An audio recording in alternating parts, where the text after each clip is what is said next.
بہرے پن کا علاج، اس کا مطلب ہرگز کبھی بھی یہ نہیں ہوتا کہ آپ دوا چھوڑ دیں. دوا اپنے مقام پر ہے اور شفا اپنے مقام پر ہے.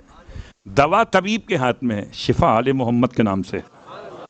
سورہ بنی اسرائیل پڑھتا ہوں، آیت نمبر 80 ہے، اور اس آیت میں پروردگار عالم نے ارشاد فرمایا، بہت مشہور آیت، وَنُنَزِّلُ مِنَ الْقُرْآنِ مَا هُوَ شِفَاءٌ وَرَحْمَةٌ لِلْمُؤْمِنِينَ وَلَا يَزِيدُ الظَّالِمِينَ إِلَّا خَسَارًا. آیت کے دونوں جملے الگ الگ ہیں. خدا کہتا ہے ہم نے قرآن میں نازل کیا نہیں، نازل کرتے ہیں اور نازل کرتے رہیں گے وہ کچھ جو شفا بھی ہے اور رحمت بھی ہے. کس کے لیے؟ مومنین کے لیے. وَلَا يَزِيدُ الظَّالِمِينَ إِلَّا خَسَارًا. لیکن یہی قرآن جب ظالم پڑھیں گے تو سوائے خسارے کے اور کچھ نہ ہوگا. ایک ہی قرآن ہے، مومن پڑھے تو شفا بھی ہے اور رحمت بھی ہے. قبلہ یہ شفا رحمت کیا ہوتا ہے؟ شفا الگ، رحمت الگ، دونوں ایک چیزیں نہیں ہیں. شفا ہے بیماری کا علاج، رحمت ہے کمزوری سے نکال کر توانائی میں لانا. جب انسان بیمار ہو جاتا ہے تو کمزور بھی تو ہو جاتا ہے، اور جب کمزور ہو جائے تو علاج میں دو پہلو سامنے رکھنے ہوتے ہیں. ایک یہ کہ اس کا یہ مرض ختم ہو، ایک ریکوری ہو جائے کہ ٹھیک ہو کر صحت مند ہو جائے. تو قرآن میں دونوں چیزیں ہیں، شفا بھی ہے اور رحمت بھی، مگر کس کے لیے؟ مومنین کے لیے. آپ مجھے بتائیں قرآن میں شفا کہاں پر ہے؟ قرآن میں رحمت کہاں پر؟ کون سی آیت کب پڑھیں گے اور کتنی بار پڑھیں گے تو شفا ہوگی؟ تو سب سے مشکل ترین مرض جو میں سمجھتا ہوں، آپ کے خیال میں کیا ہے؟ ایسا مرض جس پر مریض کا مذاق بنتا ہو، مریض کا مذاق بنتا ہو. آپ کہیں اندھا پن، جواب جی نہیں. لوگ اندھے شخص پر رحم کرتے ہیں، مذاق نہیں اڑاتے. آپ کہیں ہاتھوں سے معذور، لوگ اس کی ہیلپ کرتے ہیں، مذاق نہیں اڑاتے.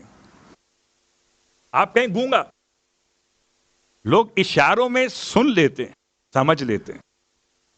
ہو سکتا ہے جواب نہ دے سکیں لیکن مذاق نہیں اڑاتے. سب سے زیادہ مذاق اڑتا ہے بہرے انسان کا. کیا خیال ہے؟ میں صحیح بولا غلط بولا؟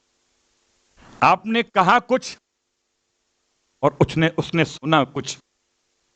آپ نے کہا کیا حال ہے، اس نے کہا گوشت پکا ہے. آپ کا سوال کہیں اور تھا، جواب کہیں تھا. تو آپ چاہے جتنا بھی متقی پرہیزگار کیوں نہ ہو، مسکرا تو دیں گے نا.